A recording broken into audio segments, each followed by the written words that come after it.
Welcome to Let Me Fix This. Enjoy the video. In this video, I will show you how to make a delicious vegetable quiche, step by step. First, let's get everything ready.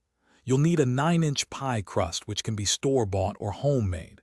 Next, prepare your vegetables. About 2 cups of chopped spinach, mushrooms, or bell peppers work wonderfully. Finally, shred 1.5 cups of your preferred cheese, like a sharp cheddar or a creamy Gruyere, for that perfect flavor. Now that your ingredients are prepped, it's time to bring the filling together.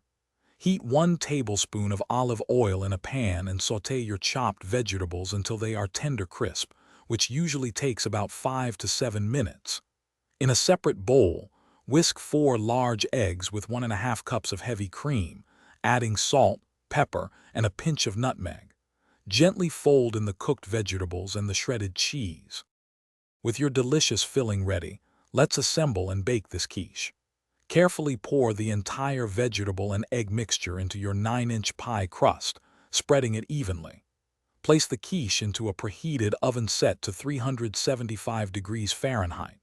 Bake for approximately 40 to 50 minutes, or until the center is firm and a knife inserted comes out clean, and the top is beautifully golden brown. Your wonderful vegetable quiche is almost ready to enjoy. After removing it from the oven, it's crucial to let it cool.